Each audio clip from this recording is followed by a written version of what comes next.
Hey everyone, welcome back to another Gem Room video. This time we have Jasper's Room, who was done by Jen, and of course, as always, I am here with Michael to discuss this amazing piece and how they made it. So, Jen, what made you want to do Jasper?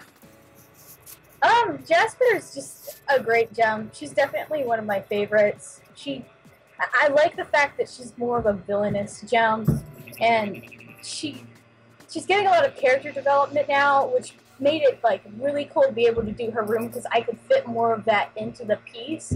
So it was just really fun to do, and it's different from the others in the fact that she's a villain and she's kind of a darker character. So yeah. So I can see that this one that you did is actually like kind of like a version if Jasper was corrupted. Yeah. Would you have done or like is this like her when she's kind of redeemed or saying if that eventually happens? I kind of looked at it for more of what would it look like if she had a gem now. So, kind of very broken character, and of course she's currently corrupted. So I added a lot of references to it just kind of being a shattered place. Like, if you look in the background, you can see some of the rocks are falling, and of course you can see the corruption peeking in, and some of the corrupted gem she has like bubbled around and everything. So I kind of just took it. It's like, what if this was now and she had a groove? Which I mean, she doesn't really, but I thought it would be kind of cool to do it that way. Yeah, love it. The audience can't see yet, but it's super bright and vibrant. And just it's so cool. So tell me about the room itself, like kind of the details, why you decided to put certain things in. So in general, I kind of decided to put a lot of references to what made her corrupted and kind of her journey as a character. As you can see, there's water, which is kind of a reference to Lapis and her time spent as Malachite. Mm-hmm. And then she has a lot of bubbled, corrupted gems around. And of course, in general, I don't really see Jasper needing a gem room for much, but I feel like this is kind of a memorial to Pink Diamond, as you can see, like Pink Diamond in the middle, Mm-hmm. and just kind of a place for her to just reflect and just think about everything. Were there any things in this room that you wanted to put in but you didn't think would work or just didn't fit? Yeah, actually, in the first draft, I had it still kind of came out this way, but the water up top, which it kind of came out looking more like a sky, but in the beginning it was supposed to look like a cracked mirror, and on top, like over the mirror on the other side, or kind of like a clear surface rather.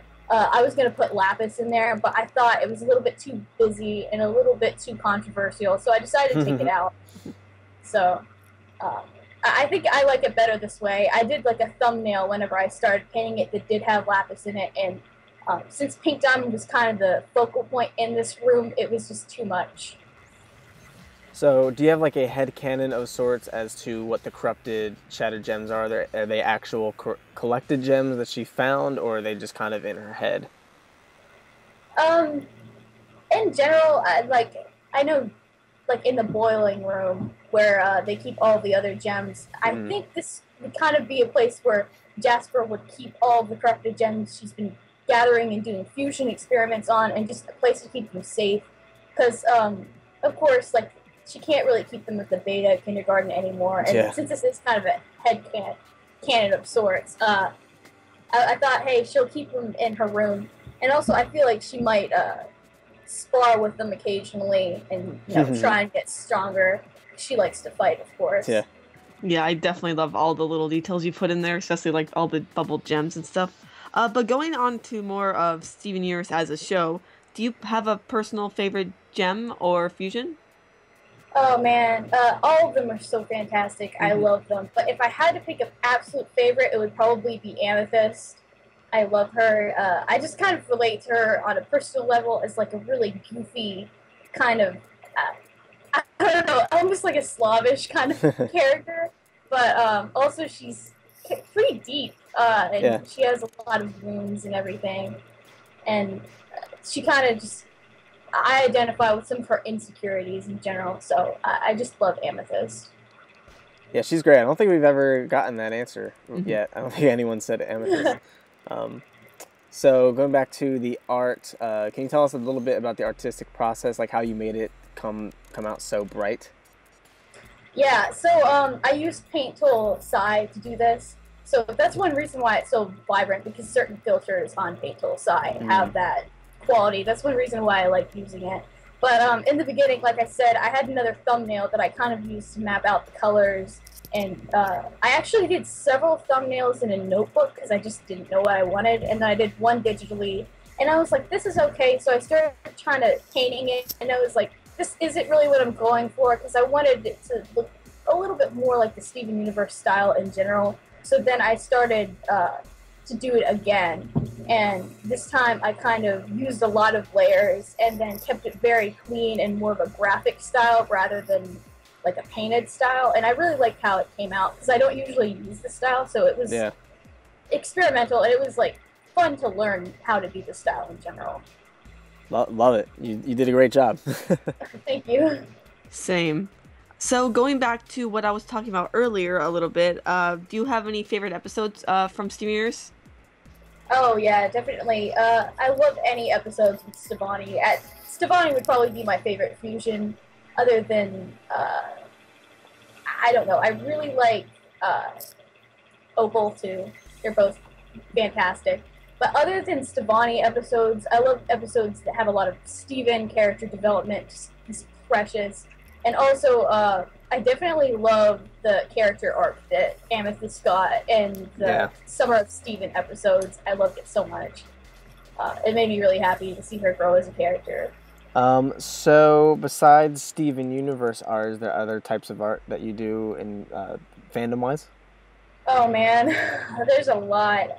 Right now, besides Steven Universe, I'm really into Ruby and Voltron, and I still do a lot of I still do a lot of Naruto and Full Metal Alchemist art, and then I also have original art because I have a comic that I'm working on. Oh, nice. So it's a mixture of those.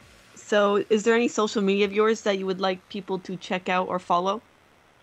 I have it's active. I have a DeviantArt, a Tumblr, and I just started a YouTube like a couple weeks ago where I do speed paints and stuff like that. So definitely, if people could check out my YouTube, because it just started out. So it's a little bit small at the moment. Cool. We'll put all the links in the description, and we'll have it on the screen right now for all the people. And do you do any commissions? I do commissions. That's probably my main source of income right now. Nice. So I can link you guys my commission information, everything. Right now it's closed because I just got done accepting a batch, but it should open again, like, I don't know, sometime in February, because it's after a convention that I need to cosplay for, and I'm going to be busy with that. So Awesome. probably sometime in February. Good stuff. So I think that pretty much wraps it up. Thank you so much, Jen, for coming on to discuss with us this room that you made. And of course, in the following weeks, we'll be having the rest of the gems that we have yet to do. We still do have a couple of spaces open if you wanted to try and participate in this. And I will see you next time. Bye. Bye!